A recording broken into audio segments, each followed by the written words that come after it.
Welcome back to Movies TV Man. Of course, you can follow me on Twitter at Movies TV Man. And welcome to Friday's edition of the DCEU Daily, which I've titled The DCEU versus the Snyderverse. We will get into it. We've got a couple of more updates after that for you on today's DCEU Daily. But let's start with an article from The Hollywood Reporter. Now, when I read this, you're going to think, why does this matter? What's this got to do with the DCEU? I will explain it. Prior Dobra, promoted to Warner Brothers Discovery EMEA head as Gerhard Zela reveals international team. The international leadership of the newly restructured group has been unveiled. This is very, very interesting, my friends, especially if you're fighting to restore the Snyderverse. Warner Brothers Discovery International President Gerhard Zela has unveiled his key post-merger leadership team with Priya Dobra, previously head of Warner Media Europe, Middle East and Africa and Asia excluding China, among those getting a promotion. In an international memo seen by The Hollywood Reporter, Zela announced that Dobra had been appointed President and Managing Director of EMEA, excluding Poland, continuing to be based in London and responsible for integrating and operating for Discovery and Warner Media International orgs across the region. Dobra takes over in the UK and the Nordics from James Gibbons, who has been named President and Managing Director of Australia, New Zealand and Japan. Gibbons will continue to manage the Nordics for an interim period and help transition the leading of Discovery UK and Ireland to Dobra before moving to Asia in early 2023. So, the guy who was doing this has been moved over to Australia. That's very, very interesting to me. Again, this is all businessy and it's all corporate and you think it's boring, but this matters for the DCEU and especially for Restore the Snyderverse. Elsewhere, Anjin Jigan, formerly Discovery's Asia-Pacific President and Managing Director, emerges from the restructuring in a new role leading business development for the enlarged group across all its international markets as part of Bruce Campbell's organization. Meanwhile, Kezia Kili, previously President and MD in Central and Eastern Europe, Middle East and Africa, moves to a smaller territory as President and Managing Director for Poland and CEO of Discovery's local channel TVN. So this is very, very interesting. Other names in the memo include Fernando Media, appointed President and MD Latin America and US Hispanic. The rest of it isn't very interesting. But let's go back to Priya Dobra. Why is she important if you want to restore the Snyderverse? Well, basically, everyone, she was the one who did this big thing when she was promoting HBO Max, wherever she was, in Europe, basically, right? And she was saying, and on HBO Max, we have got the worldwide phenomenon, Zack Snyder's Justice League. That's important because that means she sees the Snyder Cut as a positive entity. This means they're moving people out who don't have the vision that maybe Prior has. And this is interesting as well. So this is a positive if you want to restore the Snyderverse. Also, you can see that this Warner Brothers Discovery are making moves all over the place and changing things. This is very important. As I said on my live last night, I said that I told you, I updated you with the fact that they'd had abolished CNN Plus, a kind of sister arm, an extension of CNN, after 3 weeks of its existence. If you think they're not willing to do the same to the DCEU, Ezra Miller, Amber Heard, Toby Emmerich, you are living in fantasyland. This actually proves that something big is going on and that David Zaslav and Warner Brothers Discovery are going to change things. They have invested hundreds of millions of dollars. They haven't come here to pat everyone on the head and say you're doing a great job. They know this company isn't working properly, not just in terms of the entertainment side, but kind of the cultural side as well. All over the world, it simply isn't working. It doesn't make enough money. It is not kind of maximizing its potential in entertainment, in current affairs, in lots of different things. And they are going to change things. And the dceu will be next. I think people will be very surprised on the decisions. So it's very important that prior Dobra has been promoted to Warner Brothers Discovery EMEA head as Gerhard Zela reveals international team, right? Very important that she's been moved to this position. This says something about her. She's a supporter of Snyder, she's a supporter of his universe, and this is a very interesting move by Zaslav. By Zaslav Axit, CNN Plus, he has demonstrated to us, the consumer, that he doesn't care about reputations, and if he has to remove someone because they're no good for the business or chuck them in a smaller country, right, so there won't be any problem to him, that's what he'll do. He's also promoted many of his own people at Discovery into Warner Brothers Discovery now. Again, this is very vital. If you were to ask me, what has a bigger future, the current DCEU or the Snyderverse, I would boldly tell you right now that it's the Snyderverse. When we look at the current DCEU, it's a bastardized child of the Snyderverse. That's what it is. Snyder started the DCEU, they got rid of him, and they tried to create this new DCEU. First, with Justice League, that failed, so they did Aquaman, Shazam, Birds of Prey, Wonder Woman 84. You know, apart from Aquaman and Shazam, it hasn't really been great. It hasn't really worked. Where's the money? Has it maximized its financial potential? As we heard in that Variety article, they're not maximizing what it is, what the DCEU is. They're not maximizing on the brand. That's what Variety told us, that how David Zaslav and Discovery are looking at this. So big changes are about to happen, everyone. And I'll just repeat what I just said. I don't foresee the DCEU as it is having a longer lifespan. But what's happening to these DCEU movies whose slate has been moved around? Well, this is another interesting situation. Both Shazam, Fury of the Gods and Black Adam are going to have a couple of weeks of reshoots. Or that's what they're telling us. It's only a couple of weeks of reshoots for Black Adam. It's only 1 week of reshoots for Shazam, Fury of the Gods. Hang on a minute. Right, let's get into this. There's no such thing as 2 weeks of reshoots or a week of reshoots. They're called pickups. Pickups are just little things they want to correct. It's nothing. It's not a headline.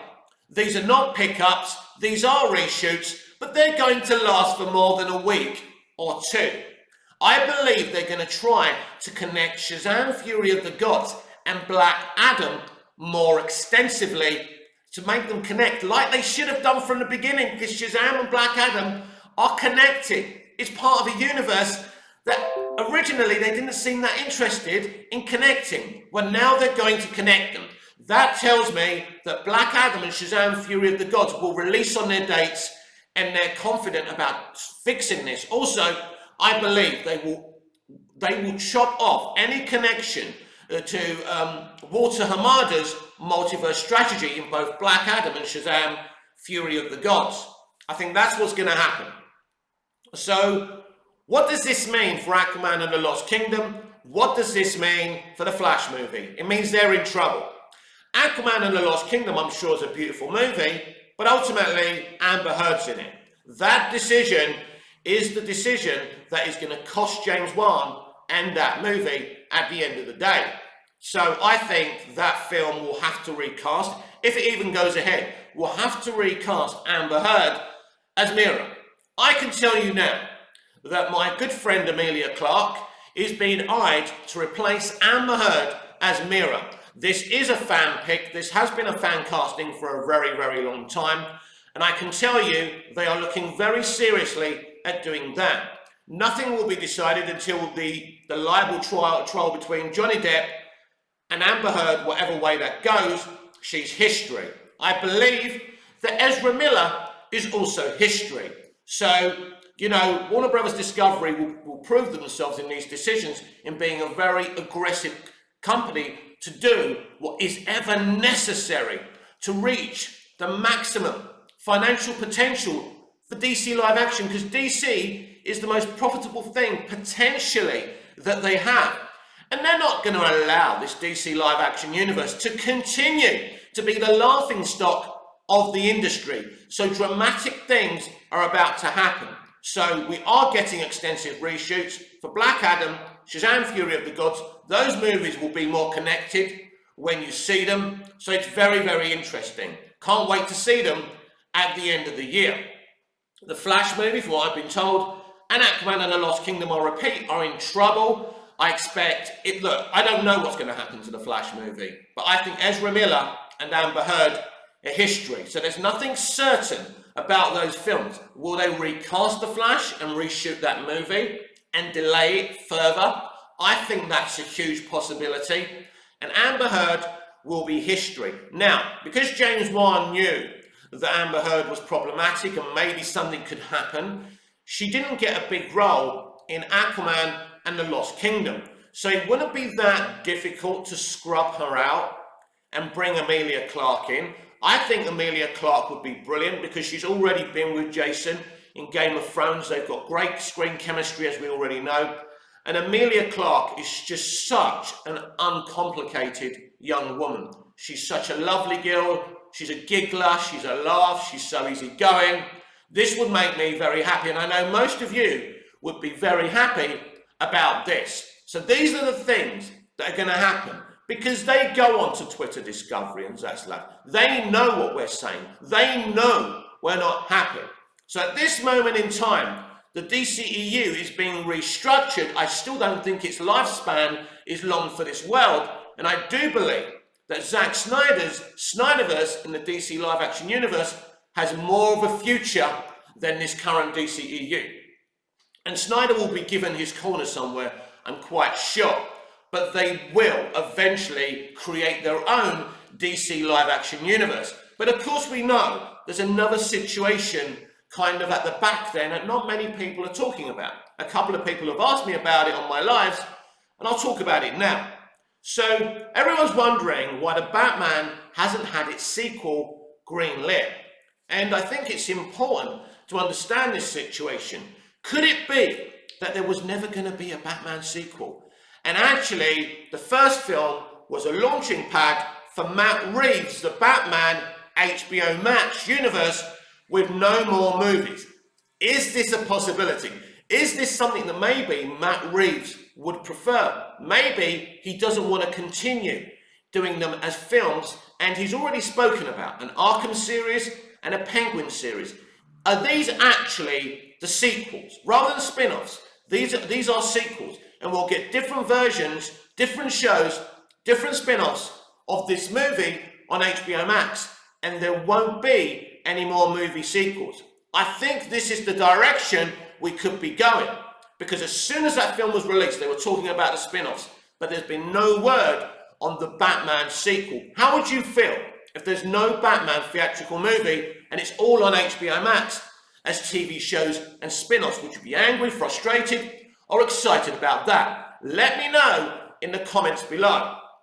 How do I feel? I, of course, want to see multiple The Batman spin-offs from Matt Reeves' universe, both on HBO Max and cinematically. And of course, it will be disappointing for you and for me if it doesn't happen. But if it doesn't happen, I think it's because Matt Reeves, whatever happens, it happens because of what Matt Reeves wants, because this guy has a massive bargaining chip. He's made one of the best Batman movies, if not the best Batman movie of all time. Whatever he says, whatever he wants goes. So be prepared for no cinematic The Batman sequel, and actually the sequel to be all these TV spin-offs on HBO Max. The only place you're going to hear about this first, when it's updated and we find out the truth, will be from me. Don't forget, May the 18th, Warner Brothers Discovery up front. That's going to be a huge day in the history of DC live action. The Flash Season 8 finale ties back to Season 6. According to EP Eric Wallace, the Flash Season 8 finale ties all the way back to Season 6, serving as a culmination point of the last 3 seasons, by Andy, whose surname I can't pronounce, of Screen Rant.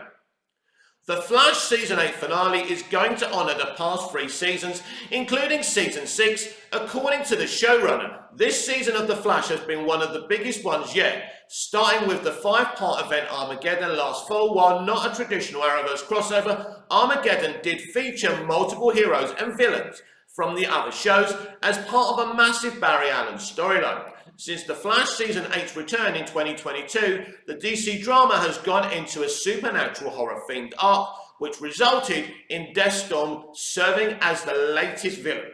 While this is the current graphic novel arc for The Flash Season 8, there are still 9 episodes to air, with at least one big bad being introduced.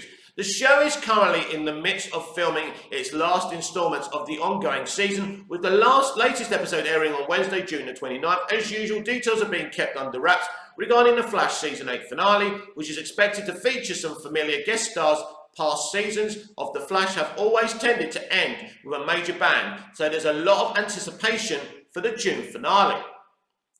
As for The Flash Season 8 returns next week to continue the Deathstorm arc, it seems the end of the season will tie back to previous ones. In a new interview with TV Insider, showrunner Eric Wallace talked about what viewers can expect in the remainder of the season. While staying mum on what's going down entirely in the end of The Flash Season 8, Wallace stressed the conclusion will connect to Season 6. Not only did Wallace state he has known it for the ending of for the 2 years, he has also said that the last 3 seasons are literally all one big story, and it's all leading towards one specific event. Wallace went on to explain, "What I would tell people to do before watching our episodes 12 and 13 and onwards is to re-watch the beginning of Season 6, and I wouldn't watch it for blood work. I'd watch it for all the other reasons. The clues have been there the whole time." So that is very interesting. Since Wallace took over as showrunner in Season 6, the show's got crapper by the way, The Flash has taken on a different format by doing the graphic novels, allowing for multiple big arcs to happen every season. The past 3 years have introduced DC baddies like Bloodwork, Mirror Mistress, Despero, and Mirror Mistress instead of Mirror Master. Isn't that great? While doing reintroductions of Godspeed and Deathstorm post-Crisis on Infinite Earths. While it doesn't necessarily mean that all those villains will somehow play a role in the Flash Season 8 finale, it seems likely something from most of those arcs will be relevant for their conclusion. Based on Wallace's comments, anything that has been left unresolved from the last 3 seasons will all be wrapped up by the Flash Season 8 finale. While it was previously uncertain that the Flash's fate would look like post-Season 8, the show is not ending just yet. The Flash Season 9 was officially greenlit last month for the 2022-2023 TV season, but it remains unclear whether it will be the final season or not. The Arrowverse drama is definitely close to its end, but only time will tell whether it will be with Season 9 or a potential Season 10. Right, first of all, there is no evidence that Season 9 is the final season. There are rumours it will be a shortened season, but nobody knows. They were telling us that Supernatural from Season 9 was going to be cancelled the next season, because it was going for a long time. So then everyone wants to be first. It's not about being right. As Denzel Washington says, not about being right, it's about being first. That's the problem with entertainment journalism today. I believe it will go on beyond Season 9, but I think it's interesting that this showrunner, who hasn't really done a good job, let's be honest about it, is putting this whole thing saying all this has been an arc from Season 6 to this season, and at the end it's leading to one event. That doesn't necessarily mean a crossover, because I know some of you are obsessed with crossovers. So it'll be interesting what they do here, but it hasn't been a great 3 years. I would suspect the only thing that's going to change at the end of this season, that finally Eric Wallace will be on his merry way and they'll bring someone else in. I just hope it's not Todd Helbing who's running Superman and Lois, who developed Superman and Lois, because that would be curtains for Superman and Lois. But we'll have to wait and see what happens at the end of the day. But it's certainly a very interesting development for Flash TV show fans.